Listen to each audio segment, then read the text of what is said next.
Alléluia. Merci Seigneur pour ta bonté et ta fidélité. Alléluia, Alléluia, Alléluia. Gloire soit rendue au Seigneur notre Dieu, notre Père. Alors, bonsoir amis internautes. Shalom, shalom chez vous. Que la paix du Seigneur Jésus-Christ soit avec vous. Que la grâce de notre Dieu ne fasse point défaut dans vos demeures. Quand ce jour béni du 23 octobre, qui est un jour spécial pour moi, ouais, c'est un jour spécial pour moi, c'est ce jour-là que Dieu a choisi pour faire de moi un papa. Ok, donc c'est l'anniversaire de ma première fille. Ok, et vraiment c'est un jour spécial. Et comme c'est un jour spécial, j'espère que Dieu fera de ce moment un moment spécial, afin que chacun de nous puisse tirer profit de ce moment. Amen. Alors, je suis là, je vous attends, connectez-vous et puis comme on le dit, hein, signalez votre présence, invitez des amis, parce qu'un couple a besoin de ce message. Parce que je vous avoue que depuis cet après-midi, j'ai un sentiment de tristesse, un sentiment assez confus, diffus, mais je ne sais pas, je sais que ce n'est pas mon sentiment à moi. Donc certainement que l'Esprit de Dieu est en train de me signaler qu'il y a beaucoup de tristesse dans les ménages, dans les maisons, dans les mariages. Actuellement, il y a assez de larmes et on est arrivé à un point où chacun se pose des questions. Donc certainement un bilan est en train d'être fait et tu ne vois pas quelque chose de positif. Bon, mais ce soir, je crois que le Seigneur a une réponse pour toi et il pourra te répondre. Amen. Alors, ce soir, c'est encore la suite des actes 1 et 2. Aujourd'hui, nous sommes à l'acte 3 du thème « Guérissons nos conjoints, nos conjointes ». Oui, acte 3, parce qu'on ne peut pas terminer, hein, on ne finira jamais de parler des couples. Ok? Mais ce qui nous intéresse ce soir, c'est que nous allons aller en profondeur. Ok? Et je sais que le Seigneur nous aidera. Que Dieu vous bénisse et nous allons recommander ce moment à la grâce du Seigneur. Éternel notre Dieu, notre Père, nous voulons bénir ton Saint-Nom. Toi qui as disposé le temps et les circonstances. Toi qui en es le maître. Nous croyons que tu nous assistes en ce soir. Que tu nous accompagneras et que tu seras celui-là même qui inspirera ce message. Nous ne savons rien, nous ne connaissons rien si ce n'est par ta grâce et par ta volonté. Alors instruis-nous afin que ce jour encore nous puissions nous relever et relever des maisons, relever des familles, relever une église, relever ton corps dans ce pays. Seigneur, le monde entier, ô Éternel, a besoin de toi parce que tu n'as pas dit dans ta parole que tu es venu pour 2 personnes. Tu as dit tu veux que tout le monde soit sauvé. Que cette parole puisse sauver un couple, sauver une maison, sauver une famille et par là sauver une église. Père, nous te bénissons car tout est entre tes mains et nous croyons que tout ira bien par ta grâce au nom de Jésus. Amen. Amen. Alors, je vous salue encore dans le nom de Jésus, notre Seigneur et Sauveur personnel. Je suis votre serviteur Moussa Ndiaye Daniel. Ok, et il est important de savoir que c'est votre droit absolu de recevoir de moi, votre serviteur, quelque chose qui vient de la part du Maître des cieux. Et je ne peux pas déroger à cette règle, quel que soit mon état d'âme, ma fatigue ou quoi. Je me dois d'être là avec vous, je me dois d'être là pour vous, parce que je suis là pour vous. J'ai été créé, formé, enfanté pour vous. Et Dieu m'a rappelé à lui, pour vous. Et je suis là pour vous. Alors je crois que c'est à toi maintenant de te disposer afin de recevoir quelque chose de spécial en ce soir. Dis, cette soirée, elle est spéciale pour moi, elle est spéciale pour ma maison, elle est spéciale pour mon avenir. Parce que quand on parle des conjoints, on parle des couples, de ceux qui sont mariés. Mais ceux qui sont célibataires sont les couples de demain. Il est important donc de prêter attention afin de comprendre et d'anticiper les choses, les événements que certains vivent actuellement. Si tu n'anticipes pas, tu seras toujours surpris ou surprise de vivre les situations que tes aînés, tes dévanciers ont déjà vécues. Donc quelqu'un ne vit pas une situation pour que tu vives la même situation, mais c'est pour que tu puisses te défendre dans la même situation. Amen. Tu ne vas pas subir la situation que tes aînés ont vécue, mais tu vas la traverser avec victoire, avec force et puissance. Amen. Alors, sans plus tarder, nous allons prendre nos Bibles dans le livre de Ecclésiaste, en son chapitre 7, au verset 28. L'auteur du livre d'Ecclésiaste nous dit: voici ce que mon âme cherche encore et que je n'ai point trouvé. J'ai trouvé un homme entre 1000 mais je n'ai pas trouvé une femme entre elles toutes. Amen. Je n'ai pas trouvé une femme entre elles toutes. Ça veut dire beaucoup de choses. Hein? Qu'est-ce que ça veut dire? Alors, je reviens, on va faire un petit rappel. Dans Guérissons nos conjoints, acte 1, je parlais un peu de ce que nous sommes chacun, comment nous avons été créés et quel était le but de chacun. Dans le livre acte 2, dans l'acte 2, c'était plus de savoir que il était important de connaître la vision, ce à quoi Dieu nous a appelés et quel était le rôle de chacun. Et aujourd'hui, si c'est l'acte 3, c'est forcément pour aller au-delà de ce que nous avons dit dans les deux premières séances plutôt que nous avons eues.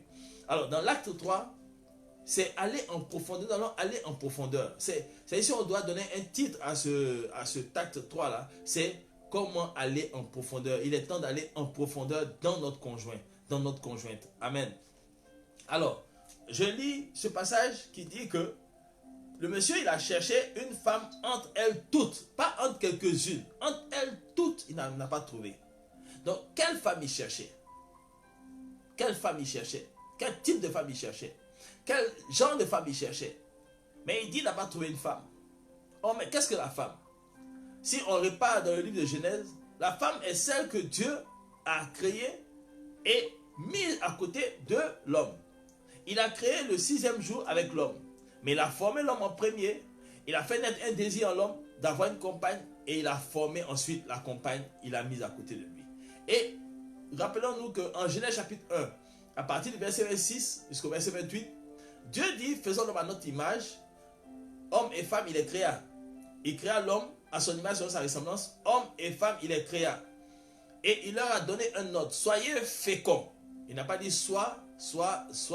Il dit, soyez féconds. Remplissez, assujettissez, dominez. Voilà. Ok, amen. Donc, Dieu donne un ordre aux deux. Donc, pas à une seule personne. Mais c'était à la femme et à l'homme qu'il a donné l'ordre. Pourquoi est-ce que ce monsieur-là va nous dire des années après, des millénaires après, qu'il ne trouve pas de femme? Alors qu'une femme a été créée, une femme a été formée, une femme a été donnée à quelqu'un, à un homme. Mais il dit ne trouve pas une femme. Alors, aujourd'hui, toi tu es femme. Si tu entends ce passage, tu lis ce passage, comment tu vas te sentir? C'est quoi donc une femme? Mais la femme, moi je le dis, on ne va pas chercher midi à 14h. La femme est celle que Dieu a fait pour mettre à côté de l'homme, mais qu'il a qualifiée de quoi? Aide. Il dit c'est une aide. Elle est une aide. La femme est l'aide de l'homme. Donc, si la femme ne remplit pas cette fonction-là, donc ça veut dire qu'elle n'est pas une femme. Elle n'est pas une femme. Parce que la femme aide de l'homme, elle est complète, elle est totale. Alors, je commence toujours par la femme. Parce que vous savez, on a l'impression que la femme, c'est toujours elle. On demande toujours à la femme de faire toujours plus que l'homme. Toujours plus que l'homme. Quand il y a un problème, on demande à la femme, fais des sacrifices. Fais des sacrifices. Et les hommes, ils sont là, ils sont contents. Ils ne font pas des sacrifices, ils sont là, ils sont heureux. Mais à la femme, toujours, fais des sacrifices, fais des sacrifices, fais des sacrifices. Amen. Alors, à un moment, elle se dit, mais attends, et l'homme lui-même?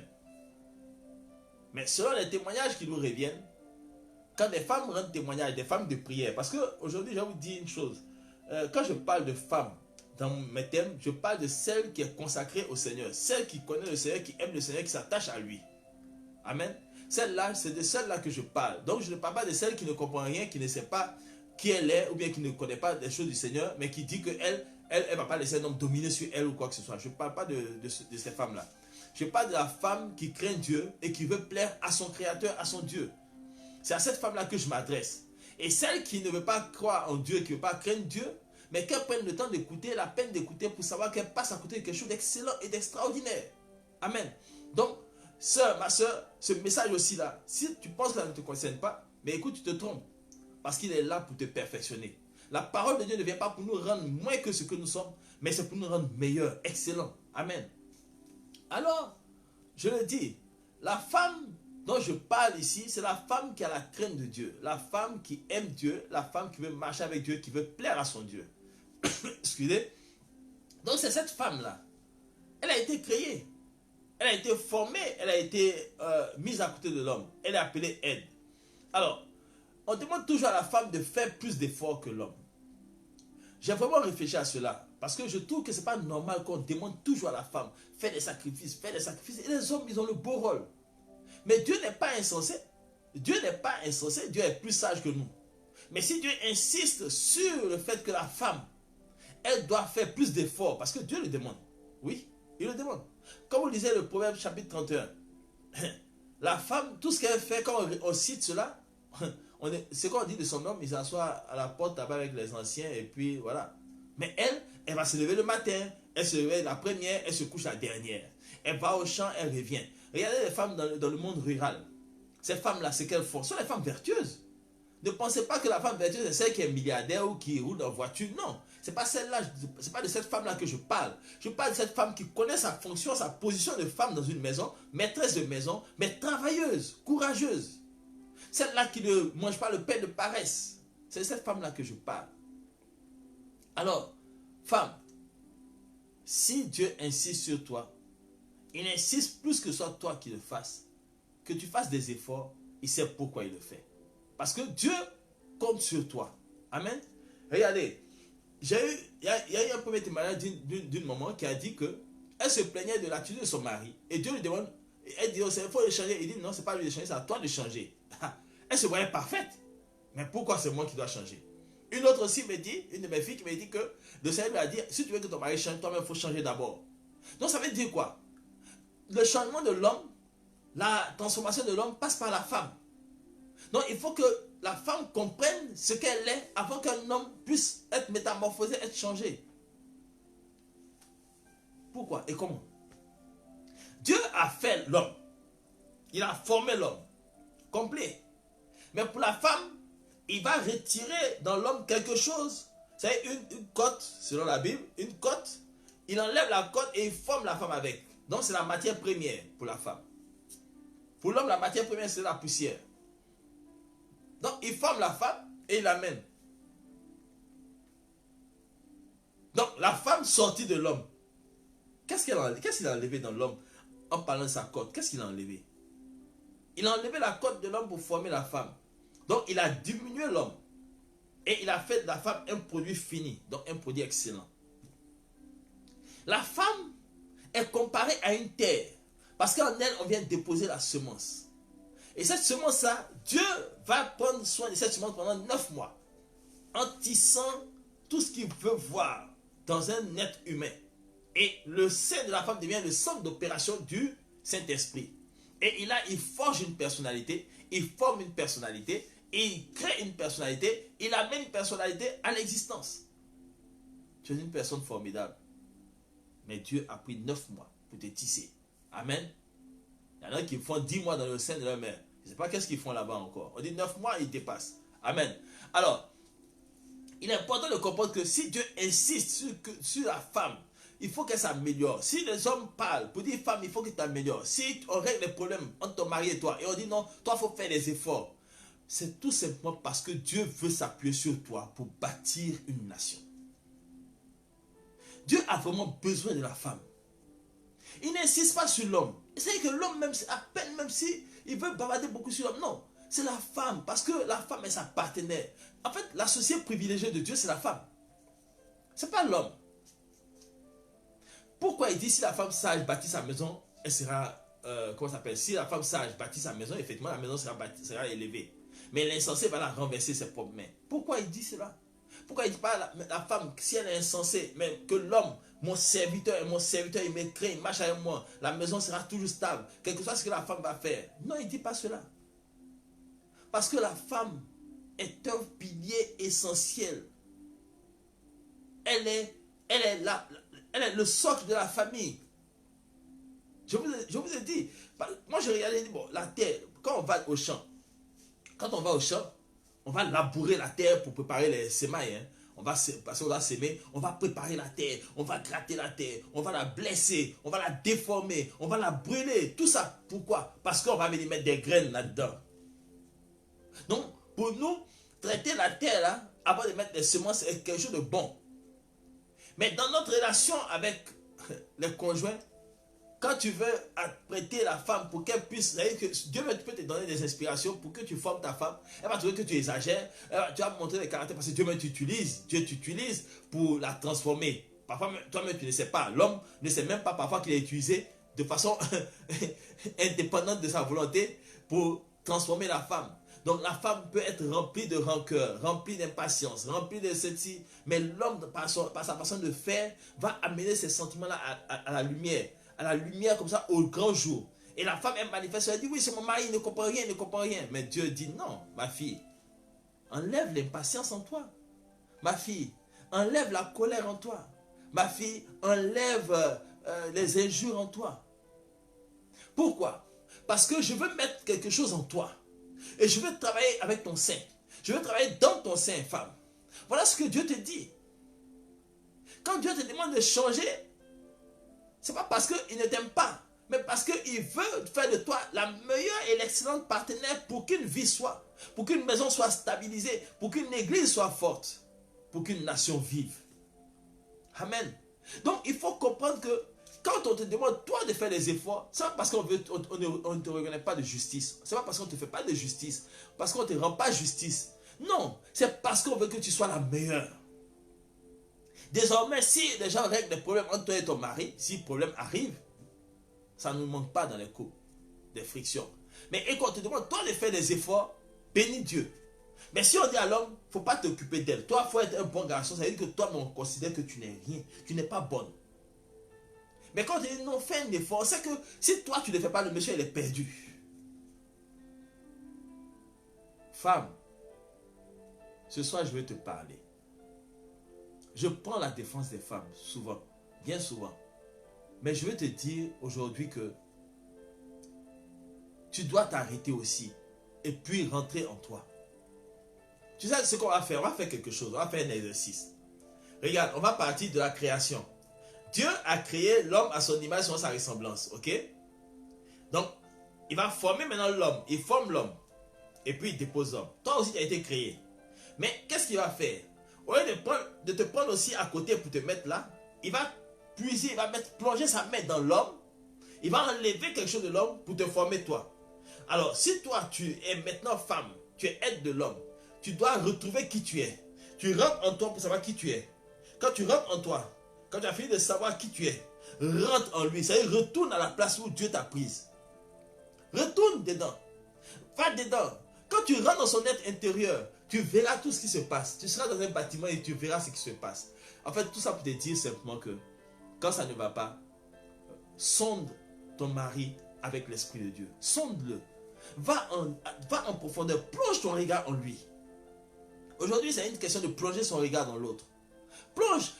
Vous savez, quand vous vous voyez, et puis vous aimez, vous êtes en train de vous charmer, vous plongez vos regards dans le regard de l'autre. Et puis, waouh, oulala, c'est la femme de ma vie, c'est l'homme de ma vie. Non, aujourd'hui, il veut que tu plonges ton regard, non pas dans ses yeux, mais dans son être intérieur. Plonge ton regard et tu vas trouver quelque chose. Tu vas trouver un homme. Mais tu trouveras un enfant. Un enfant qui a été blessé émotionnellement. Un enfant qui n'a pas été vraiment épanoui sur certains points. Il y a des enfants, par exemple, ils sont nés dans une famille aisée, ils ont tout. Mais tu te rends compte qu'ils sont en manque de beaucoup de choses, d'affection. Tu vas trouver que ton mari, il n'est pas bavard, il ne parle pas, il est là un peu lointain, il ne fait pas ceci, il ne fait pas cela. Chérie, si tu ne rentres pas en lui, tu ne sauras pas qu'est-ce qui ne va pas. Je veux que tu rentres ce jour en ton mari. Plonge ton regard en lui. Plonge ton regard en lui. Et puis, dis-lui, je veux parler avec toi, chérie. Il y a des hommes, quand tu dis, je veux parler avec toi, c'est pourquoi. Amen. C'est pourquoi. Il va te poser la question, c'est pourquoi. Donc, il est important pour toi de dire, je veux te parler tranquillement. Je veux qu'on échange. Si tu vois que ça ne va pas, dis-lui, je veux qu'on échange tout simplement. Et s'il ne veut pas comprendre, dis-lui, chérie, qu'est-ce qui ne va pas? Non, il n'y a rien. Non, c'est pas qu'il n'y a rien. Quand il résiste, il ne répond pas, tu sais ce que tu fais? Tu vas te mettre à genoux et tu vas parler au Seigneur. Tu vas lui dire, moi d'abord, Seigneur, je vais prier pour moi d'abord. Amen. Pour les femmes, je ne vais pas parler beaucoup aujourd'hui. Vous savez? Mais je veux que toi-même, tu rentres en toi. Que tu pries. Parce que tu as essayé de parler à ton mari pour entrer, il ne t'a pas permis d'entrer. Il a fermé la porte. Quand il ne s'ouvre pas à toi, ne te fatigue pas. Va devant le boss. Va devant le Père Céleste. Mets-toi à genoux et dis-lui, Seigneur, je viens devant toi te parler de mon mari. Je suis son épouse. Je n'ai pas, il faut dire, je suis sa concubine. Je suis son épouse. Ou je suis sa fiancée. Mais voici comment il est. Il ne s'ouvre pas, il ne parle pas. Je ne sais rien de lui. Mais je l'aime et je sais que c'est l'homme de ma vie. Je sais que je dois me marier avec lui. Mais il ne me parle pas. S'il n'arrive pas à s'ouvrir à moi, certainement c'est parce que je n'arrive pas à trouver le point essentiel. Certainement que je viens mal vers lui. Alors Père, ce soir ou ce matin, à cet instant où je te prie, change-moi. Révèle en moi ce qui n'est pas bon. Je veux que tu me montres comment mon mari me voit. Quel est le défaut qu'il voit en moi pour éviter de s'ouvrir à moi? Qu'est-ce qu'il voit en moi qui l'effraie de sorte qu'il ne puisse pas s'ouvrir à moi? Qu'est-ce qu'il voit en moi qui l'empêche de me parler? Seigneur, parle-moi, mais parle-moi, je veux que tu me parles. Instruis-moi, montre-moi avec ton regard comment le regard de mon mari est sur moi. Comment mon mari me regarde. Mais avant cela, si tu as vu en moi l'impatience, tu as vu en moi la rancœur, tu as vu en moi la colère, tu as vu en moi le manque de confiance et toutes ces choses-là, Seigneur, enlève-les. Oh, fais-les sortir de là. Donne-moi d'être disposé, donne-moi de ne pas avoir un cœur égoïste. Parce que je vis avec un homme. Et tu as dit dans ta parole que l'amour ne cherche pas son intérêt. L'amour ne cherche pas son intérêt. L'amour, il est sincère. Oh Père, me voici devant toi ce soir. Me voici devant toi en ce moment. Je veux, oh Éternel, que tu enlèves tout ce qui est en moi qui ne te fait pas plaisir. Car si je veux être un avec mon mari, ce n'est pas en dehors de ton aide, c'est avec ton aide que je pourrais l'être.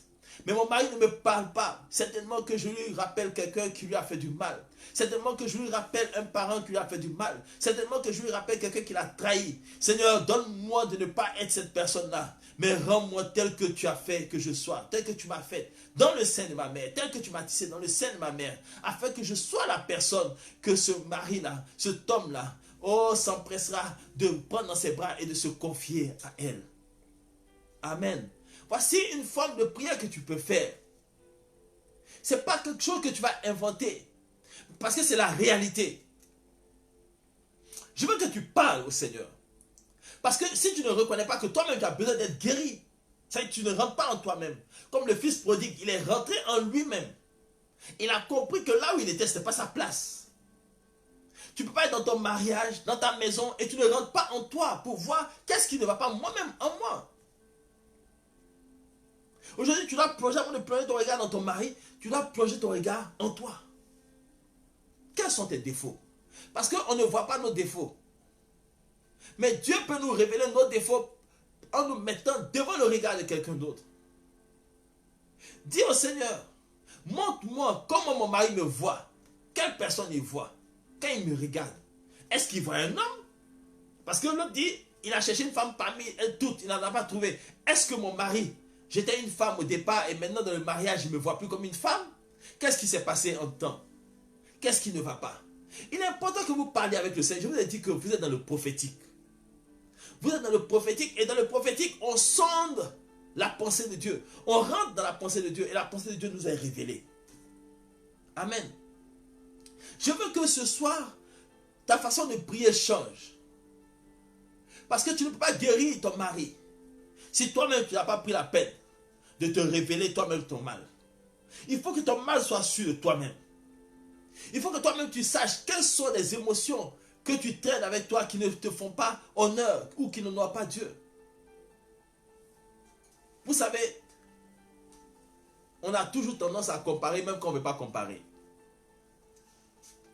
Pour nous tous qui avons marché dans le monde avant de venir au Seigneur, nous, on n'est pas nés, on est nés peut-être purs, mais on n'est pas purs jusqu'à ce moment-là où le Seigneur vient nous purifier. Amen. Jusqu'à ce qu'on donne notre vie au Seigneur. On a vécu des relations de part et d'autre. Alors, j'ai connu des femmes ont connu des hommes. Mais les hommes qui ont passé dans ta vie ont laissé chacun un dépôt de caractère, de sentiments, de blessures, d'émotions, de joie, de peine ou quoi que ce soit. Alors, un homme qui a eu à blesser la femme, elle garde ça en mémoire. Les femmes, non, non, non. Pour enlever ça de leur tête, c'est difficile. Ne faites pas du mal à une femme. Hein. Elle va vous donner l'heure, la date, tout ça. L'endroit même où ça s'est passé. Et qu'est-ce qui s'est passé en ce moment? Si tu étais en train de manger, tu mangeais tel plat, il y avait tel nombre de grains de riz, dans le plat. Amen. Elle connaît tout ça. Mais je vais dire quoi? Femme, si ton mari n'est pas venu vierge dans le mariage, malgré ça, si même il est venu vierge dans le mariage, si tu as dit qu'il est puceau et qu'effectivement il était puceau, il ne faut pas te dire que non, comme il n'a pas connu de femme, mon mari il est parfait. Non, il n'est pas parfait. Parce qu'il y a eu une première pression qui a été sur lui. Il y a eu un premier environnement qui a transformé sa façon d'être, qui l'a transformé, qui l'a amené à se métamorphoser, sa famille. Il vient de quelle famille? Comment les gens dans sa famille se comportent? Comment les gens de sa famille sont avec lui? Quelle place il occupe dans sa famille? C'est important de le savoir, femme. Tu ne connais pas ton mari, tu ne connais pas sa famille, tu ne connais pas ses origines, tu ne sais rien. Mais dis-moi, comment tu peux deviner qu'il y a un fait qui s'est passé là-bas? C'est ce qui a fait que voici. Tu n'as pas vu évoluer dans sa famille. Comment tu peux savoir que dans sa famille, il est apprécié ou n'est pas apprécié? C'est ce qu'il va te dire que tu apprends.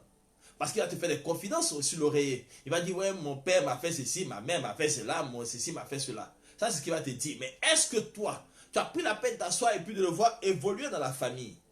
Vous êtes fiancé d'après vous avec quelqu'un, vous ne partez pas dans sa famille pour voir un peu comment ça se passe là-bas.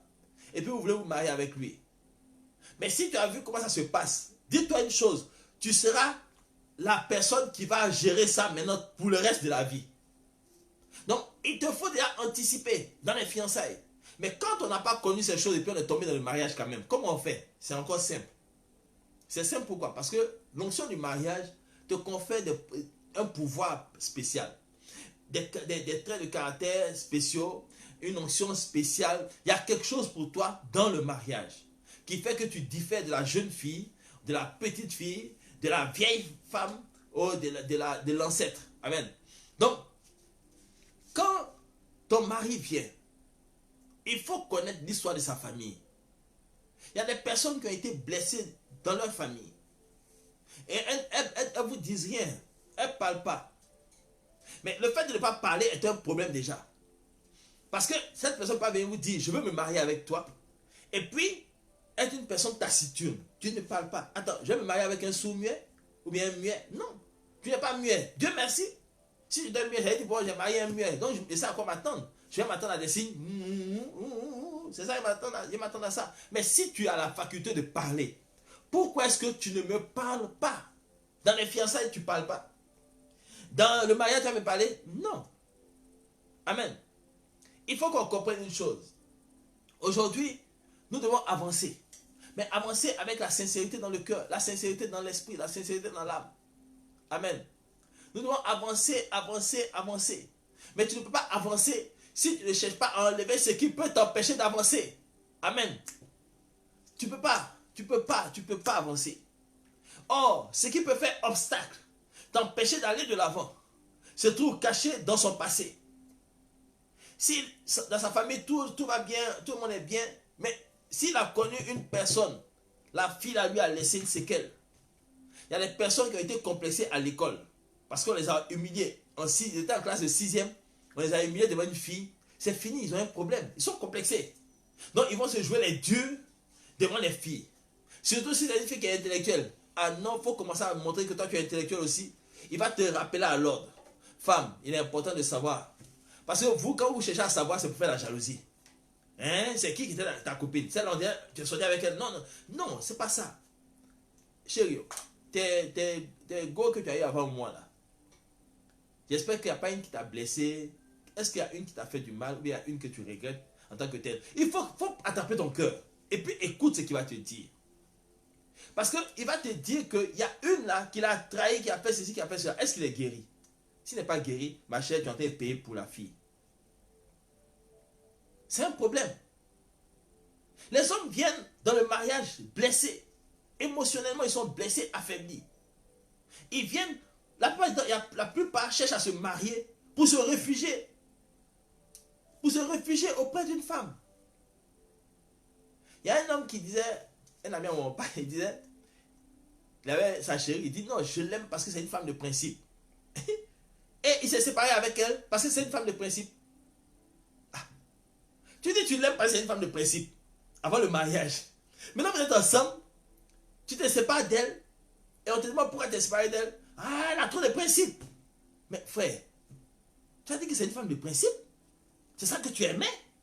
Maintenant le principe là, dans le mariage, non. Ah non. Qu'est-ce qui n'a pas marché? Parce que parfois les gens ont des problèmes. Quand ils viennent, ils vous côtoient, toi tu es la femme, ils te côtoient, ils voient que tu es une femme sûre d'elle, tu es pleine d'assurance, tu as du caractère, tu sais ce que tu veux. Ils sont contents, ils viennent à côté de toi. Ça c'est dans les dragues là et puis dans les fiançailles. Mais quand vous allez vous marier, il va trouver que toi tu veux le commander, toi tu veux montrer que tu es dur. Pourquoi? Parce que tu lui fais ombrage. Au départ, lui, il venait se réfugier. Il y a des hommes qui viennent se réfugier pendant les fiançailles.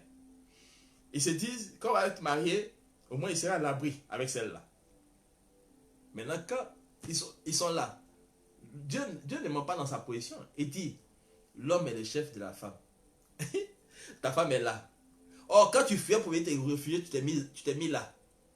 Donc, quand tu es marié maintenant là, Dieu, lui, l'onction de ton chef là, ça va se manifester. Donc, tu es là. Et alors, comme elle avait l'habitude de te couvrir, comme ça, tu vas trouver qu'il y a un conflit. Pourquoi elle veut monter sur toi? Pourquoi elle veut monter sur toi? Pourquoi elle veut... Non. C'est parce que toi, tu t'es mis là. Et elle s'est compris dans cette position-là. Et maintenant que vous êtes mariés, tu trouves que non, elle veut monter sur toi. Non, elle ne monte pas sur toi. C'est toi qui avais fui ta première position. Tu avais jeté ta première position. Tu es venu te mettre en bas d'elle. Parce que tu cherchais un refuge, homme. Donc, vous les femmes là, remarquez cela. Quand les hommes viennent vers vous et puis disent non, j'aime ta force de caractère, dites-vous une chose. Dans le mariage, il va vous reprocher cela. C'est qu'il a aimé pour venir vers toi. Pour dire qu'il va se marier avec toi. Un homme qui est blessé émotionnellement. Dans le mariage, il va se plaindre de cela. Quand il se plaint de ce que lui il avait apprécié pour s'approcher de toi, alors tu as la preuve à 100% que ce monsieur-là a un problème émotionnel qu'il n'a pas traité. Amen. Tu as un problème émotionnel qu'il n'a pas soigné. Ça, c'est clair et net. Il ne faut même pas chercher midi à 14h. Ce qu'il a apprécié comme forte tête, comme caractère imposant, comme femme de principe, comme ceci, comme cela. S'il te reproche ça dans le mariage, c'est parce que là, le complexe s'est développé. Il pensait que de temps en temps c'était bon, mais il ne savait pas qu'il devait vivre ça tout le temps. Donc toi, tu trouves que non, moi c'est comme ça, il m'a vu, il m'a apprécié, donc je ne me change pas. Non, non, non, chérie. En fait, c'est lui qui a mal pris la chose. C'est lui qui a mal fait. Il t'a mal élevé en fait. Il t'a donné de manifester cela, il t'a donné de manifester, de vivre cela, au lieu de te dire non. Si tu dois te marier, il faut faire attention. Ce caractère-là, ça devient un peu comme la défiance. Si un homme doit se marier avec toi, si tu dois être avec un homme, il faut que ça, tu baisses un peu ici, il faut que tu fasses ceci. Parce qu'il faut former ta femme, hein. Tu ne la formes pas et puis rentrer dans le mariage. Elle va te déformer. Il faut la former, sinon elle te déforme. Amen. Donc, femme, il est important pour vous d'entrer en vous-même. Parce que l'homme, s'il n'a pas joué son rôle dans les fiançailles, si l'homme n'a pas joué son rôle en tant que tel, pour vous montrer que, ah non, ce que vous avez pris, parce que vous les femmes, je parlerai aux hommes par rapport à vous, pourquoi vous avez certains caractères. Mais je vous dis déjà que l'homme, par rapport à ses problèmes émotionnels dans son enfance, dans sa famille, va vous donner de charger ça pour lui. Et donc finalement, vous vous retrouvez avec un gros bébé. C'est un gros bébé qui boude, un gros bébé qui s'énerve, qui se fâche. C'est un gros garçon. Donc tu te retrouves avec un enfant encore à la place d'un mari. Parce que quoi? Ses parents n'ont pas bien géré cette affaire-là. Ou ses parents l'ont encouragé dans ces conneries-là. Excusez-moi du terme. Mais c'est ça. Si les parents ne soignent pas leur enfant, moi je sais, il y a une dame, sa belle famille cherchait une bonne femme pour leur fils. Et c'est vrai que la belle famille là voulait quoi? Que leur fils ait une femme qui puisse maintenir le gars. Mais pas que le gars soit guéri. Hein. Non, non, non. Tel qu'il est, il n'a qu'à partir. La femme là, doit prendre cela. Et la femme a marié ce monsieur-là. Mais si le monsieur n'est pas responsable, tout le monde dit non, il faut qu'on lui donne une femme pour qu'il se responsabilise. Non, on ne doit pas donner une femme pour que quelqu'un se responsabilise. On doit responsabiliser quelqu'un pour prendre une femme.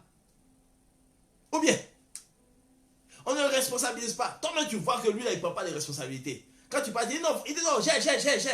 En fait, il ne peut pas assumer. Donc, quand il va avoir conseil, il va dire, ah, c'est toi qui as fait.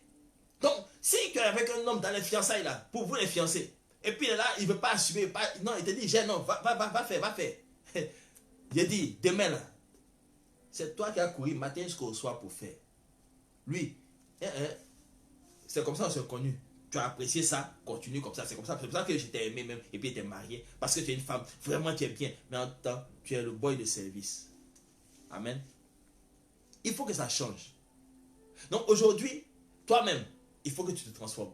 J'ai pris l'exemple, j'ai dit au départ que Dieu, s'il insiste sur le fait que tu dois t'améliorer, tu dois être la personne qui doit faire plus d'efforts, pardonner plus que l'homme, tout ça, c'est parce qu'il veut bâtir avec toi. Mais quand je parle de la terre qui est labourée, tout ça, mais la terre, elle souffre. Est-ce que pendant qu'on laboure la terre, là, on est en train de nettoyer le paysan qui va venir mettre la semence dedans? Non. On ne va pas prendre soin du paysan pour dire non, oh, faut boire un peu d'eau, non, il fait chaud, mets-toi là. Non. Il est là, il est en train de faire lui aussi, mais il laboure la terre, mais c'est la terre qu'on entretient, parce que c'est elle qui va recevoir les semailles. Quand il s'en va à la maison, sa tête est au champ. Faut pas, les gens vont venir détruire son champ. Faut pas ceci, faut pas cela. Mais qui est le champ? C'est toi. C'est toi, femme. Mais si le champ là, à chaque fois quand on enlève les mauvaises herbes, on fait ceci, il y a les épines ici. On dit, la terre qui est ici, là, vraiment, tout ce que tu sèmes là, ça meurt. Tiens, laissons ça ici, allons voir ailleurs. On va laisser pour aller voir ailleurs. Mais si Dieu prend le temps de te faire toi, de te labourer, de te transformer, d'enlever les choses en toi, parce que tu veux qu'il enlève cela en toi. Oui, le manque de compassion, le manque de patience, tout ça, tu veux qu'il enlève ça de toi. Je t'assure qu'il fait de toi une terre arabe, mais une terre qui recevra une semence et qui la transformera pour en faire un être vivant formidable et exceptionnel. Amen. Alors, mesdames, vous êtes un champ. La semence qui doit venir en vous doit être une semence bien entretenue aussi. Parce que l'homme viendra déposer sa semence en vous pour partir. Mais si la semence est malade, quelle semence vous allez transformer? Une semence malade, mais elle donnera quelque chose de malade. Amen. Vous savez pourquoi les femmes sont attirées par les bad boys, comme on dit là? Parce que ils représentent un peu le mal, le fort, vous savez. Parce que dans le monde animal, les femelles n'acceptent jamais de s'accoupler avec les mâles faibles. C'est pourquoi toujours il y a une bataille. Et c'est celui qui remporte la bataille qui peut la monter. Parce que quoi? Quand il va mettre bas, il ne faut pas que le petit soit en train de traîner là. On est dans une jungle. On doit avancer. Il y a les prédateurs qui sont là. Donc si le petit est faible, il va nous mettre en retard. Et on peut nous tuer à cause de ça. Donc elle ne veut pas avoir les petits qui sont faibles. Si un animal, une femelle animale peut savoir qu'elle a besoin de quelqu'un qui est fort pour aller, pourquoi toi tu apprends quelqu'un qui est faible et puis tu as dit c'est mon mari? Pourquoi tu ne le formes pas toi-même aussi? Forme-le, il faut qu'il soit responsable. Mets le devoir de faire accompli. Ou il est un homme ou il n'est pas. On ne marie pas un jeune homme, on marie un homme. On ne marie pas un enfant, on marie un homme. Donc les animaux même savent reconnaître ce qu'il faut. Donc quand les hommes sont là, ils fuient la responsabilité, puis après ils se plaignent que la femme parle. Non, mais la femme quand elle te secoue là, mon frère, quand elle te secoue là, elle sait pourquoi elle te secoue. Mais je vais venir à ça tout à l'heure. Mais je vais te dire que toi femme, si, comme le Seigneur a dit, tes pensées vont vouloir, tu vas vouloir dominer sur ton mari, mais il va dominer sur toi. C'est-à-dire que tu vas venir vers lui, mais il va dominer sur toi. Dieu l'a dit parce qu'il veut que tu restes à ta place. Parce que à ta place, là, il va te bénir. C'est à cette place-là de soumission-là qui veut faire quelque chose dans ta vie. C'est à cette place de soumission-là qui veut travailler dans ta vie. Amen. La terre ne s'élève pas pour être à la même hauteur que le cultivateur ou le semeur. Non, elle est en bas et puis on sème. Donc si tu veux que la semence entre en toi, sois à la bonne hauteur pour qu'on puisse s'aimer en toi. Amen. L'homme a connu des déceptions amoureuses avant de te connaître. Il a connu des déceptions amoureuses avant de te connaître. Il n'est pas guéri de cela. Aide a guéri de cela. Mais pas dit non, quand j'ai parlé de son ex là, elle va venir, c'est pour parler d'elle encore. Moi, j'ai même pas envie d'entendre. Non, regarde, quand on est médecin là, Seigneur. Bon, regardez, je prends mon exemple moi. Moi, je suis serviteur de Dieu. Ok? Ma femme, je suis pasteur. Si ma femme veut me parler, elle dit, bon, pasteur, je veux te voir. De faire quoi? Elle dit non, elle va voir un autre pasteur. Je vais l'écouter. Ma femme peut me parler, elle va me dire, ah voici ma vie passée, ça et ça. Qu'est-ce que tu peux faire pour m'aider? Je te dis quoi? Ne me parle pas de ton passé. Non, je ne dirai pas cela. Je suis censé écouter. Parce que dans le moment où ta femme s'ouvre à toi, homme, dans le moment où elle s'ouvre à toi, tu n'es plus son mari, tu deviens maintenant son médecin. Tu deviens comme un psychologue pour elle. Tu travailles avec l'Esprit de Dieu pour l'aider. C'est pareil pour toi, femme.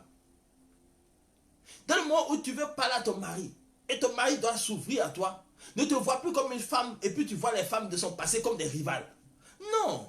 Au contraire, leurs actions vont te permettre de te perfectionner pour lui. Si tu ne sais pas ce qu'elles ont fait, et puis les a aimées, jusqu'à avoir des déception amoureuse comme ça, si tu ne sais pas ce qu'elles ont fait, pour que lui il ait la haine de ces personnes-là, tu ne pourras pas t'améliorer toi-même, te perfectionner pour être une bonne femme pour lui. Amen. Il faut que tu comprennes cela, femme. Tu dois comprendre cela. Tu dois comprendre que son passé, tu ne dois pas être jalouse de son passé. Mais tu dois plutôt t'appuyer sur son passé pour transformer son avenir. Mais donner à votre présent d'être glorieux. Amen. Donc, il ne faut pas avoir peur d'aborder le sujet. Ton ex, elle t'a fait quoi? C'est quoi tu n'as pas aimé chez elle et puis tu l'as laissé? Parce que tu peux faire la même chose et il va te laisser aussi. Si ça là, c'est pas guéri, il peut te laisser pour la même raison. Amen. J'avais un grand-père assez compliqué, il paraît. Bon, ma grand me dit non. On me dit non, il a divorcé une de ses femmes parce qu'elle a fait le lit. Un côté là n'était pas bien tendu. Quand elle a vu, elle a dit non, non, non. Elle ne sait rien faire dans la partie. Il a divorcé. Pour un drap qui n'est pas bien placé à l'angle du lit. Quand même. Bon, l'autre qui est venu, elle s'est dit que non, ça va. Elle ne s'est pas repassée. Il dit il faut partir. Oh, le gars, il aime bien repasser ses habits, tout ça, il est bien clean. Et celle qui vient là, elle ne sait pas pourquoi l'autre est partie. Tiens, il faut poser des questions. Pourquoi l'autre est parti? Ah, le monsieur a été déjà marié, oui. Pourquoi il s'est séparé de l'autre? Il faut qu'on te dise. Si tu ne sais pas, arrête-toi. Parce que tant que tu ne sais pas, toi-même tu es en danger. Tu es exposé. Amen. Il faut savoir cela. Alors, celle qu'il a aimée jusqu'à... Mais bon, elle n'est pas restée avec lui, elle est partie. Mais c'est que s'il l'aime tellement, tellement, qu'est-ce qu'il a vu en elle? Qu'est-ce qu'elle a fait? Et puis le monsieur était ancré en elle comme ça. Et pourquoi elle est partie simplement? Elle a pu se détacher de lui, mais lui n'arrive pas à se détacher d'elle. Il y a quel problème? Il faut savoir ces choses-là. Parce qu'il dit, c'est un malade que tu traînes avec toi à la maison. Guéris-le. Si tu ne le guéris pas, il va te contaminer et vous deux, vous allez plonger. Amen. Alors ta prière ne peut pas se faire. Seigneur, il faut qu'il change. Je veux qu'il change. Comme ça, non. Seigneur, donne-moi de changer d'abord. Donne-moi d'être la femme que tu veux que je sois pour l'homme qu'il est. Parce que c'est toi qui as choisi la femme pour dire tu seras l'aide de cet homme-là. Donc même si moi je l'ai choisi, certainement que c'est toi qui as dit à mon âme, à mon esprit, voici ton mari. Parce que c'est comme ça que tu as dit à Ève, voici ton mari. Et puis il a dit, ah, waouh, voici celle qui est chère de ma chair, os de mes os. Amen. Donc s'il a dit à un homme, à une femme, voici ton mari, c'est qu'il peut dire à la femme, ton mari là, voilà comment il est. Amen. Ève a dû avoir des informations sur son mari Adam. De sorte que quand elle lui a donné même le fruit, il il faut manger aussi là. Il n'a pas mangé, il a mangé. Adam aurait pu discuter, peut-être elle connaît son point faible.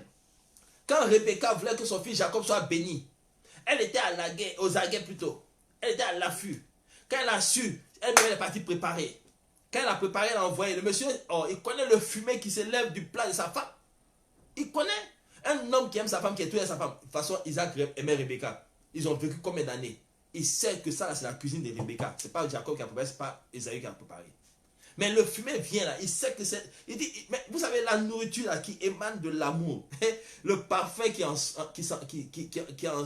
ressort, monter, descendre, tu sais que ça, c'est le plat qui vient de ton cœur.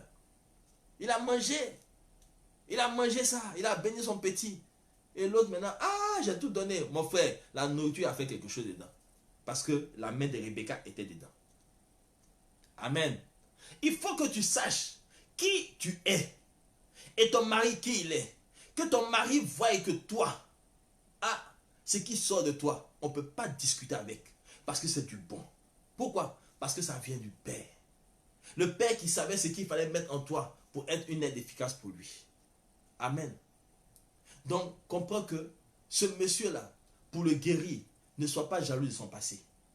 Ne dis pas, oui, il a aimé l'autre plus que moi. Non. Il y en a qui disent, j'ai vu les autres et puis c'est toi qui es marié. Bon, peut-être il s'est dit il est à l'abri, mais il n'est pas encore bien à l'abri. Il peut être sécurisé pour lui parce qu'il est avec toi. Tu es une femme qui est bien, qui est correcte. Il sait que vraiment toi, tu ne peux pas le tromper, tu n'as rien fait, tu ne vas pas le détruire, tu ne vas pas l'empoisonner, tu ne vas pas le calomnier, tu vas l'honorer. Il sait ça. Donc il est là et puis tu le sécurises. Mais il ne te manifeste pas l'amour qui devait te manifester selon toi. Le problème c'est quoi? C'est tout simplement qu'il n'est pas guéri encore. Lui, il a cherché une sécurité. Il n'a pas cherché une femme pour dire qu'il va aimer. Il a cherché une femme qui va le rassurer. Pour lui faire sentir qu'il est homme. Mon frère, tu es un homme. Mais il faut aller un peu en avant. Prends tes responsabilités. Sois le chef de famille. Amen. Amen. Que Dieu vous bénisse. Alors, je voudrais qu'une femme dise ce soir, Seigneur, vraiment, je veux tuer en moi tout ce qui s'oppose à ta main dans ma vie pour me transformer et faire de moi une bonne femme pour mon mari. Je veux détruire en moi tout ce qui n'est pas de toi, qui s'oppose à ce que je sois une bonne femme pour mon mari. Je veux enlever toute semence du passé dans ma vie, Seigneur, qui veut s'opposer à la semence de mon homme pour que je sois la vigne féconde pour mon mari. Seigneur, je veux enlever en moi toute base du passé qui était là et qui empêchait à mon mari de poser une bonne base dans ma vie afin que notre couple soit un couple heureux. Ce soir, Seigneur, je suis là devant toi et je veux changer pour le bonheur de mon mari, pour le bonheur de ma maison, pour le bonheur et l'épanouissement de nos enfants, au nom de Jésus. Amen. Amen. Alors, je viens maintenant aux hommes. Ah, les hommes. Ézéchiel, on va lire la Bible. Ézéchiel chapitre 22 nous dit quoi? 22 verset 30. Je cherche parmi eux un homme qui élève un mur, qui se tienne à la brèche devant moi, en faveur du pays, afin que je ne le détruise pas. Mais je n'en trouve point. Ah, l'autre il cherchait une femme parmi plusieurs. Entendu, il a dit, il a vu un homme parmi 1000. Mais Dieu lui, il dit, il cherche un homme. L'homme a trouvé un homme parmi 1000. Mais il n'a pas trouvé une femme parmi elles toutes. Dieu lui dit, il n'a pas trouvé un homme. Un homme pour faire quoi? Pour se tenir à une position bien précise. Une position bien précise. Amen. C'est que lui-même Dieu veut détruire, mais il cherche quelqu'un qui va s'opposer à la destruction. Comment toi, Dieu qui veut détruire, tu cherches quelqu'un qui va détruire? Non, ne détruis pas. Toi-même, tu sais que tu ne dois pas détruire. Non, ne détruis pas. Mais pourquoi il veut qu'un homme s'arrête pour dire non, ne détruis pas? Et puis lui a dit d'accord, je ne détruis pas. Pourquoi? Parce que homme, tu as la lourde tâche. La lourde tâche. Écoute, en Genèse chapitre 2, il a été dit que tu as été placé dans le jardin pour le cultiver et le garder. Donc la garde là, ça fait partie de ta mission première du début jusqu'à la fin. Cultiver, ça fait partie de ta vie du début jusqu'à la fin. Tu cultives l'amour, tu cultives la paix, tu cultives toutes ces choses. Tu n'as pas aller cultiver manioc ou aubergine ou bien du riz. Amen. Je dis homme, tu es censé être à un poste bien précis de gardien. Si tu es le chef de la famille, tu es le berger de la famille, tu es le premier pasteur de la famille, alors tu es censé être le gardien de la famille. Donc, si même une destruction arrivait, toi, tu dois te poser pour dire non, stop. Alors, quel que soit ce que ta femme fait, tu te dois de te tenir entre elle et Dieu même pour dire non, ne la détruis pas, Seigneur. Amen. Parce que ta femme peut poser une action qui n'est pas bonne un jour. Et Dieu va te dire non, attends. Je vais la détruire, je vais la frapper parce que tu as dit non, non, non, non. Amen. Regardez, quand David dansait, le roi David dansait, sa femme Michal, elle était en train de dire, mais c'est quoi ça là? Comment un roi peut faire des choses comme ça, tout ça? La Bible dit, parce qu'elle a parlé comme ça sur son mari, elle a été frappée de stérilité. Mais est-ce que David a dit, il n'apprend plus? Quand bien même son père a donné ça à un autre homme, la Bible dit quoi? David n'est pas dit à chercher, le monsieur est derrière et puis il pleure. Oh ma femme, ma femme. Lui il dit c'est sa femme. David c'est sa femme, il n'a pas dit prendre sa femme. Elle était avec un homme, il est allé reprendre sa femme pour revenir. Il dit c'est pour moi. Il a pris sa femme, il est revenu. L'autre qui avait reçu la femme, Michal là, il est derrière et puis il pleure. Waouh, waouh, waouh. David s'est pas occupé, il a pris sa femme. Il est parti. David aurait pu la laisser là-bas. Mais il sait qu'elle était une promesse pour lui, elle a été une promesse pour laquelle lui il s'est mis devant Goliath. Toi, pour qui tu t'es battu une fois pour ta femme? Ta femme, est-ce qu'elle est une promesse pour ta vie? Est-ce que ta femme représente quelque chose pour toi? Ah! David a combattu Goliath. La récompense à sa fille, le roi devait donner sa fille. Il a vaincu Goliath. La fille est pour lui. Il aurait pu dire, mais comme c'est une mauvaise femme, et bien elle parle là, elle se plaint que moi je danse pour mon Dieu comme ça, bon, qu'elle reste là-bas. Non, il a récupéré sa femme. Cherchez dans son histoire, vous allez voir. Et le gars pleurait, il pleurait derrière, waouh, il veut sa femme. Non, mais écoute, ce soir je veux parler à un homme. Je ne parle pas à un jeune homme, je ne parle pas à des enfants, je veux parler à un homme. Quelqu'un qui sait qu'il est chef de famille, qui a une lourde responsabilité de veiller sur l'éducation de sa famille, sur l'épanouissement de sa famille. Quelqu'un qui sait qu'il doit se lever et se battre pour sa famille. Mais pour cela, il doit savoir avec qui il est. Si la femme est ton aide, il faut comprendre que la femme aussi, tu dois plonger ton regard en elle. Tu sais d'où elle vient. Si tu ne sais pas, cherche à savoir d'où elle vient. Qu'est-ce qui s'est passé dans sa famille? Comment les autres membres de sa famille la regardent? Est-ce que tu t'associes aux autres membres de sa famille pour la critiquer? Est-ce que tu t'associes avec les autres membres de sa famille pour l'insulter? Est-ce que tu la défends contre sa famille? Et ça, il faut le savoir. Toi-même, qui es-tu pour elle? Que fais-tu pour elle? Penses-tu que être un homme marié, c'est bon, j'ai donné l'argent du marché, tu vois, on va sortir à partir de manger, mais c'est fini, c'est tout? Non. Ton premier rôle, c'est de cultiver cette femme-là. Elle doit être une bonne terre. Elle est une bonne terre que Dieu t'a donnée. Tu dois la cultiver et en faire une bonne vigne. Ma femme, ma vigne. Souviens-toi de ce message. Ma femme, ma vigne. Si tu ne te souviens pas, c'est sur YouTube, tu vas trouver la vidéo là-bas. Ma femme, ma vigne, sur la chaîne Ma Fève. Il faut que tu comprennes que ta femme est ta vigne. Elle doit être une vigne féconde. Donc tu dois l'entretenir, l'entourer avec amour, la cultiver et la garder. Le lieu des délices. Écoute, il dit, fais de ta femme tes délices. Écoute, fais de tes délices. Mais le jardin d'Éden, c'est le lieu des délices. Dieu t'a placé dans le jardin d'Éden pour que tu le gardes et tu le cultives. Si tu ne cultives pas ta femme qui est un lieu de délices pour toi, mais en ce moment-là, qu'est-ce qu'elle fait dans ta vie? Qu'est-ce que tu fais dans sa vie? C'est quoi? C'est un objet sexuel? Parce que, en fait, quand tu enlèves ces choses-là de la femme, il ne reste plus que le sexe. Ou tu as la légalité d'aller avec elle, ou tu ne payes pas pour faire. Ça est là à tout moment, tu peux prendre à tout moment, parce qu'elle ne s'appartient pas, elle t'appartient, tu prends. C'est ça? Non, ça ne doit pas être ça. C'est plus que ça. Si elle est un lieu de délices, tu sais ce que tu veux faire. Parce qu'un homme qui prend soin de sa femme, il sait ce qu'il veut bâtir avec une femme. Si tu veux bâtir une famille, si tu veux dire, moi aussi j'ai une famille solide, une famille qui va se perpétuer. Parce que la bénédiction aussi déclare que tu vas avoir les fils de tes fils. Mais quel type de petit enfant veux-tu avoir? Ceux qui manifestent ton caractère, ceux qui manifestent le caractère, les valeurs de ta famille, ou bien ceux qui manifestent autre chose qui n'est pas de toi. Homme, je veux que tu plonges des regards dans ta femme ce matin, ce soir.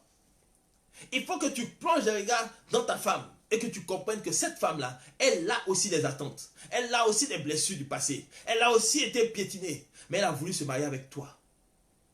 Je t'ai dit que c'est la femme qui choisit son mari. L'homme vient et dit, il veut. Lui, il vient, il fait sa campagne. Oui, je te veux, je te veux. Tu n'es pas le seul qui l'a dragué. Tu n'es pas le seul homme sur la terre. Et tu ne seras jamais le seul homme sur la terre. Quand elle va au marché, on la drague. Elle va au travail, on la drague. Tout ça, on fait. Ah, tu penses que quoi? Matin, midi, soir, on drague nos femmes. Ça, on ne peut même pas empêcher ça. Garçon et garçon. Il y a des bons comme des mauvais. Mais, est-ce que toi, ta femme, si ta femme t'a choisi toi, est-ce que c'est parce que toi, tu es le meilleur des meilleurs? Demande-lui pourquoi tu as choisi.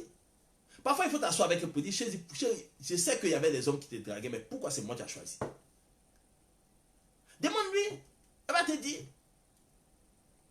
Et c'est pourquoi elle t'a choisi toi. Je vous dis, quand je parle de femmes, je parle des femmes qui ont la crainte de Dieu. Je ne parle pas des femmes qui cherchent l'argent. Elle va avoir un homme pour être à l'abri. Bon, écoute, moi, je n'ai pas de problème de finances. Le monsieur l'insulte, il parle mal.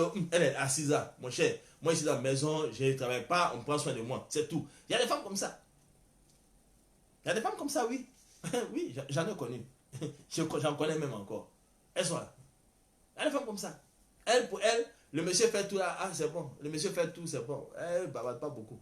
Et il insulte, c'est pas grave. C'est qu'elle est sûre, elle a l'abri. Elle a un toit, elle a à manger, elle a ses enfants, point. Le reste, ça ne l'intéresse pas. Il y en a comme ça. Mais je parle de ceux qui veulent bâtir quelque chose. Ceux qui savent que le mariage a une vision et a une mission. C'est à ceux-là que je parle. Donc je veux parler à un homme qui s'est dit que moi, Éternel, je vais me multiplier sur mon espèce. Et je vais bâtir une génération d'hommes et de femmes de valeur. Et ça partira de moi. Amen. Il faut que ça parte de toi, homme. Si tu penses comme ça, je ne pense pas que tu vas maltraiter ta femme. Je ne pense pas que tu vas piétiner ta femme. Je ne pense pas que tu vas laisser ta femme avec ses blessures antérieures et marcher avec elle. Non. Tu vas vouloir qu'elle soit une femme qui regarde vers l'avenir. Une femme qui n'a plus peur. Parce qu'elle peut avoir peur de l'avenir. Parce qu'elle a vu comment on l'a trahi. Elle a vu comment on l'a maltraité. Elle a vu comment quelqu'un la vilipendait. Elle a vu comment quelqu'un lui manquait de respect. Elle a vu aussi comment quelqu'un la prenait bien. Oui. Il y a des hommes qui prenaient bien les femmes, mais elles ne sont pas restées avec eux. Bon, si toi, elle t'a choisi, toi, mon bien-aimé, il ne faut pas te dire que tu es le plus beau, tu es le plus... Non. Il faut lui demander, c'est elle qui a le secret. Ce n'est pas toi, tu ne sais pas pourquoi. Mais elle le sait. Amen. Donc, comme ta femme sait pourquoi elle t'a choisi, et quand tu lui fais des choses qui ne lui plaisent pas et puis elle ne va pas, ça parce qu'elle est serrée de toi. Non. Vous savez, une femme ne quitte pas facilement quelque chose qu'elle a bâti avec son sang et sa sueur. Une femme ne quitte pas comme ça. Elle peut se dire, mais toi, tu fais qu'on a failli et puis tu es là. Elle sait ce qu'elle a bâti au prix de 1000 sacrifices. Elle ne va pas laisser ça comme ça pour partir. Donc l'homme, il pense que, oh, c'est parce qu'elle est serrée. Hein. Si elle me quitte, elle ne va pas trouver meilleure que moi. Elle te quitte, elle trouve 10 fois mieux que toi. Je te le dis. Donc il ne faut pas penser que, parce que la femme est là, elle ne parle pas, elle ne dit rien, qu'elle ne pas trouver mieux ailleurs. Il y a meilleur que toi sur la terre, il y a meilleur que moi sur la terre, il y a meilleur que nous sur la terre. Dieu s'est réservé des personnes. Hein. Si cette femme-là marche dans la crainte de Dieu, cette femme-là fait la volonté de Dieu, tu penses que Dieu va la laisser comme ça mourir de chagrin? Attends, c'est toi qui vas lever premier même, et puis elle va rester là. Parce qu'il a besoin d'elle. Toi, tu ne sers à rien. Tu ne fais rien dans sa maison, tu ne fais rien pour ses enfants, tu ne fais rien. Il ne va pas te laisser là, il va t'enlever là et puis la garde elle. Amen. Donc, il faut comprendre que ce soir, tu ne peux pas guérir ta femme si tu ne regardes que ta personne. Arrête de regarder ton nombril. Regarde ce qui est sorti de toi. Qu'est-ce qui est sorti de toi? Voyez ça en face de toi. Mais attends, remets ça à sa place. Et tu seras complet. Dieu t'a déséquilibré en enlevant une côte de ton squelette. C'est l'armature que tu as là, à l'intérieur, ton échafaudage que tu as à l'intérieur, ou ta structure interne là. Dieu a enlevé un élément dedans pour en faire quelqu'un. Et je le disais, il n'a pas pris quelque chose de droit, il a pris quelque chose qui est courbé en toi. Sinon, le cubitus, quoi, c'est droit. Il n'a pas pris ça, il a pris une côte là qui est courbée pour faire la femme. Il t'a diminué. Il a enlevé quelque chose qui était courbé. Mais c'est ce qui est courbé là, quand ça rentre là, tu deviens droit. Ah! Dieu est Dieu et il est sage. Alors, si Dieu fait cela, il enlève la côte, il forme la femme, et ça il te diminue. Mais regarde, pourquoi il a fait? Parce qu'il faut que d'abord, la première chose que tu vas manifester, c'est l'humilité. Ah oui, il faut que tu sois humble. C'est l'orgueil qui a amené le péché dans le jardin d'Éden. Il voulait être comme Dieu. Non. Dieu a enlevé ça pour que tu ne sois pas orgueilleux. Que tu saches que tu as toujours besoin de quelqu'un et qu'il te faut quelqu'un. Parce que c'est lui, Dieu, qui a dit, il faut que toi, tu aies une aide. C'est tellement qu'il voyait Adam travailler 8 jours, en train de cultiver le jardin. Il dit, mon gars là, s'il ne donne pas une femme, il ne va pas dormir la nuit. Hein. Il va être toujours en train de hein? Vous comprenez quoi? Il sera en train de labourer la terre, couper les arbres, couper les feuilles, trouver qu'il y a une feuille qui dépasse ici. Non. Mais quand il a la femme là, il dit, au lieu de travailler à Dieu, même il sait que il doit m'occuper de ma femme. Amen. Que Dieu vous bénisse. Donc, homme, ressaisis-toi. Homme, ressaisis-toi. Regarde, retourne dans la maison. Va voir la femme. Si tu es à la maison, à côté de la femme, regarde là. Si tu es dans la chambre, elle est au salon, va la regarder. Et puis, dis-toi une chose. C'est toi qui es là. C'est une partie de toi qui est là, assise là ou couchée là. Regarde là et puis dis-toi une chose. Si je fais du mal à cette personne-là, je suis en train de me faire du mal. Est-ce que je me ferai du mal moi? Si tu t'aimes, tu ne peux pas détester ta femme. Ah oui. Si tu aimes regarder ton nombril, alors regarde bien la côte là. Parce que c'est la côte là même qui est plus importante que ton nombril. Ton nombril te rattaché à ta mère, ça a été séparé. Donc il n'y a plus le cordon ombilical avec ta maman. Donc, ce n'est pas ta maman que tu vas regarder. Tu dois regarder celle qui est quittée là où il y a la protection de tes organes vitaux. Le cœur, le foie, le pancréas. Amen. Homme, lève-toi. Sois un homme. Quand Dieu dit, il cherche un homme pour se tenir à la brèche. Il sait que la femme qu'il t'a donnée est une personne importante et précieuse à ses yeux. Et qu'il veut faire d'elle une source de vie véritable. Il veut faire d'elle une vigne de laquelle il va sortir des plants d'olivier. J'ai dit une vigne de laquelle sortent des plants. Parce qu'il a dit, ta femme est une vigne que féconde dans ta maison et tes enfants sont des plants d'olivier. Les plants d'olivier sont sortis de la vigne. Comment? Comment? Mais Dieu est en train de te parler avec son mystère. Alors, il dit, il faut que lorsque le diable va se lever pour attaquer ta femme, attaquer tes enfants, toi tu sois là pour dire stop. Mais est-ce qu'il va te trouver là? Pendant combien de temps tu pries pour ta femme? Dis-moi. Les matins, combien de fois tu pries pour ta femme? Les soirs, est-ce que tu pries pour ta femme? Quand ta femme est au travail, est-ce que tu pries pour elle? Quand ta femme est à la maison et que toi tu es au travail, est-ce que tu pries pour ta femme? Est-ce qu'il t'arrive de dire, ah, ma femme est là-bas? Je n'ai pas dit, envoyer un message, oh chérie, tu me manques, tu me manques. Non, tu me manques là, c'est bien beau, tout le monde peut lui dire. Mais la prière que toi tu peux élever, ce n'est pas tout le monde qui peut élever ça pour elle. Donc en plus de, tu me manques, tu dois lui dire, je prie au nom de Jésus, là où tu es, ma femme, quiconque se lève contre ta vie, oh, elle est foudroyée au nom de Jésus. Écoute, toi-même tu es en train de défendre ta femme, tu es jaloux. Mais prie. Si tu es jaloux là, c'est pour ça que tu dois prier même. Prie. Pour que tout esprit qui vient pour draguer ta femme là soit paralysé dans son action. Au lieu de rester là pour dire, ouais, elle fait quoi là-bas? Elle est où? Non, prie. Tiens-toi à la brèche. Parce que quand elle sort, la Bible dit quoi? La femme vertueuse, elle va chercher son père au loin. Elle va en brousse. Elle va dans un autre pays. Mais toi, pendant ce temps, tu fais quoi?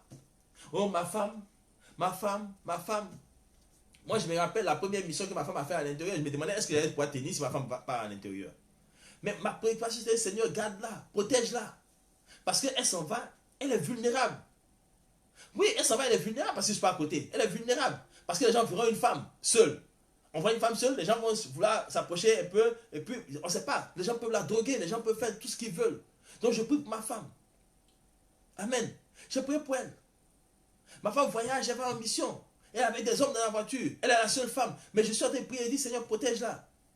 Vraiment, mets une atmosphère de crainte de Dieu dans la voiture, tout ça. Parce que tout peut arriver. Tout peut arriver. Mais rien n'arrivera parce que je suis à la brèche au nom de Jésus. Amen. Donc, il est important que toi, homme, au lieu de penser négativement de ta femme, que tu sois en train de lever des prières qui vont paralyser toute action autour de ta femme. De sorte que ta femme, même, elle marche, elle sent que tu es là. Elle sent ta présence. Parce que vous êtes une seule chair. Amen. Pendant que tu es en train de prier, elle sent. C'est que ce qui est sorti de toi est en train de vibrer parce que ça se reconnaît en toi. Ça vibre. C'est comme un élément qui est approché de l'élément principal. C'est un fer qui est sorti de l'élément. Mais elle sent cela. Je parle de ça avec passion parce que je sais ce que tu es capable de faire pour ta femme. Mais tu ne le fais pas. Et ta femme est en train de mourir. Pendant que ta femme est en train de mourir, toi tu es en train de mourir et ta vision est en train de mourir. Tu penses qu'avec une autre femme que tu as fait la vision, c'est zéro. Reviens à ton premier amour. Retourne à la maison. Je suis ta maîtresse actuellement. Retourne à la maison. Laisse celle-là. Elle ne te maîtrise pas. En fait, c'est toi qui t'es laissé maîtriser. Retourne à la maison. Va la revoir. Elle est là-bas. Elle t'attend. Retourne à la maison. Amen. Il est temps que tu prennes la bonne décision. Plonge ton regard en elle et guéris-la. Plonge ton regard en elle. Ne sois pas jaloux de son passé. Mais appuie-toi sur son passé pour la perfectionner et pour te perfectionner toi-même. Alléluia. Elle a vu en toi quelque chose qui la rassure. Mais continue de la rassurer et non pas de la traumatiser. Bien-aimé, j'ai dit, si la femme ne va pas, ce n'est pas parce qu'elle est peureuse, c'est parce qu'elle sait qu'elle a bâti quelque chose de précieux, elle connaît la valeur de ce qu'elle a fait dans ta vie. Mais toi, tu vas la minimiser, la mépriser, Non, il faut que ça change. Et tu dois changer. Et je prie au nom de Jésus que tu changes. Parce que Dieu a besoin de ces filles-là. Il a dit quoi? Au Psaume 68, verset 12, il dit, le Seigneur dit une parole et ses messagères sont une grande armée. Il n'a pas dit ses messagers. Il dit ses messagères sont une grande armée. Donc, ce n'est pas n'importe qui. C'est pas n'importe qui, la femme n'est pas n'importe qui. Je suis désolé qu'on ramène la femme à une position infime et minimale et insignifiante. Non, la femme, si Dieu dit, elle renverse ou elle bâtit sa maison, c'est parce qu'elle est importante dans le dispositif de la vie. Dieu ne bâtit pas son église sur un homme simplement. Et non, il a besoin d'une femme. Alléluia. Son fils ne pourrait pas être glorifié si l'église ne s'élevait pas pour lui. Pourquoi son fils n'est pas venu simplement et puis aller pour la fête et puis il est parti? Mais pourquoi il a besoin d'une assemblée de personnes qui lui ressemblent plutôt, qui montent avec lui, qui glorifient son nom, qui l'élèvent? Pourquoi? Il a besoin de cette épouse-là pour se sentir lui époux. Parce que sans épouse, il n'y a pas d'époux. Comme sans époux, il n'y a pas d'épouse. Vous êtes tous les deux, hommes et femmes. Regardez. Ah, Yeshua. Aide-nous. Ta femme, tu dois l'épouser. Se marier, c'est... Quand on dit vous êtes mariés, oui, vous allez bien ensemble, vous êtes accordés, vous êtes partez. Vous vous mariez, donc vous marchez bien. Ok, comme on marie les couleurs là, tu vois. Il y a la couleur, ça, c'est un mariage de couleurs. Vous êtes mariés. Mais après le mariage, il y a quoi? Il y a les épousailles. Il faut épouser. Mais les épousailles ne se font pas sans friction. Donc quand il y a les frictions, eux, ils disent, ah, c'est bon, je laisse. Mon frère, tu ne vas jamais avoir la chaussure qui va à tes pieds. Ou bien, tu payes ta chaussure en cuir. Tu fais du 42. Tu portes la chaussure, elle te blesse, elle te donne des ampoules. Tu forces, tu marches. Femme comme garçon, c'est comme ça que vous êtes. La chaussure que tu aimes, là, tu as payé sa chair. Tu ne jettes pas. Tu vas mettre la poudre dedans, beurre de karité. Tu vas mettre sparadrap, tout ça, parce que tu veux porter ta chaussure forcée. Tu dis non, ça c'est élargi. Ça c'est élargi. Et puis à un moment, ça épouse la forme de ton pied. Mais tu as eu des plaies, des blessures. Tu n'as pas jeté la chaussure. Alors ta femme te blesse là, hop, pouf. Allez, elle a qu'à s'asseoir là-bas. Tu es dans ton coin, elle est dans son coin, et puis hop, division. Non. De la même façon, tu prenais le beurre de karité pour soulager ton pied. Tu mettais la poudre pour soulager. Mais le beurre de karité aussi, entre toi et elle. C'est quoi le beurre de karité? C'est tout ce qui est doux. Mettez la douceur. Amen. Que Dieu vous bénisse. Je veux que ce soir, vous compreniez que chacun a vécu une expérience douloureuse dans son enfance, dans son adolescence. Mais si vous devez chercher à connaître ces choses-là, pour pouvoir apporter véritablement une aide efficace dans la vie de l'autre. Amen. Et toi, homme, tu dois pouvoir prier pour dire, Seigneur, mon Dieu, voici ma femme. Tu m'as vu dans toute ma nature, tu m'as vu dans toute ma composante, tu m'as vu dans toute ma composition, tu m'as vu dans toute ma force et ma forme. Mais tu m'as vu aussi dans toute ma faiblesse. Et tu as dit, il faut que j'ai une aide. Et tu m'as donné cette femme-là qui est mon aide. Seigneur, donne-moi de ne pas mépriser ton don, parce que c'est un don qui vient de toi. Et la Bible déclare que celui qui a trouvé une femme a trouvé le bonheur. Seigneur, je veux croire que la femme qui est là avec moi est mon bonheur. Je refuse que le diable me dise que ma femme est mauvaise. Le diable est un menteur. Satan est un menteur. Ma femme est la plus belle des femmes. Ma femme est la plus merveilleuse des femmes. Ma femme est la plus attentionnée des femmes. Ma femme est la meilleure. Elle est la number one de ma vie. Alléluia. Ma femme est tout pour moi. Seigneur, alors donne-moi d'être un mari efficace, un mari honorable, un mari qui te glorifie, un mari qui t'honore, un mari qui marche avec toi. Alléluia. Je veux être un mari qui porte sa femme, qui porte sa femme, qui porte sa femme, jusqu'à ce qu'elle soit la femme vertueuse, comme tu l'as dit. Seigneur, je prie que toutes ces activités fonctionnent. Je prie qu'elle soit élevée, que sa promotion soit pour elle au nom de Jésus. Alléluia. Amen. Amen. Ce sont des directives pour la prière pour la femme. Donc, il faut que tu puisses faire cela. Il faut que tu puisses avancer avec ça. Amen. Que Dieu vous bénisse. Alors, sur la page, je vais publier deux textes que j'avais fait, avis aux femmes et avis aux hommes. Vous allez prendre le temps de lire avec des prières qui vont accompagner afin que vous puissiez prier pour vos conjoints et vos conjointes. Amen. Que Dieu vous bénisse. J'en ai terminé. Et je crois que tout a été dit en partie, mais on ne finit pas de parler. Je sais que les choses se feront et je prie vraiment qu'une maison soit restaurée en ce soir, qu'une maison soit bénie en ce soir, qu'une famille soit restaurée, qu'un couple soit restauré, qu'une famille soit heureuse, épanouie et que la Bible, oh oui, la Bible, qui est la parole de Dieu, soit votre source d'inspiration. Alléluia. Que le Saint-Esprit ne fasse point défaut dans votre maison. Je déclare au nom de Jésus que là où il y avait une blessure, là où il y avait une plaie, que le Saint-Esprit agisse, qu'il agisse et que la maison soit guérie. Au nom de Jésus. Père, Merci parce que nous croyons que tu le fais. Je te recommande chaque couple. Oh Seigneur, malade ou pas. Père, je te recommande chaque famille, chaque maison. Oh, que le psaume 128 soit vu dans ces maisons-là. Qu'un homme jouisse du fruit de son travail parce qu'il te craint. Qu'une femme soit appelée vigne féconde dans la maison de son mari. Et que des enfants soient vus comme des plants d'olivier autour de la table. Bénis chaque famille, ô Éternel, qui te craint. Et Seigneur, donne à chaque famille qui ne te connaît pas de te connaître afin de vivre le bonheur en toi. Car toi, Jésus, tu as dit que tu es venu pour donner la vie à tes brebis. Mais tu leur donnes la vie en abondance. Oh, que l'abondance de vie ne leur fasse point défaut. Et que tes fleuves d'eau vive coulent partout où il y avait la sécheresse. Et que ta vie soit partout au nom de Jésus. Amen, amen et amen. Que Dieu vous bénisse. Alors, on poursuivra. S'il y a des questions, vous pouvez écrire sur la page et les commentaires. Nous pourrons répondre à cela au nom de Jésus. Amen. Que Dieu vous bénisse. Merci encore et on se dit à vendredi prochain. Amen.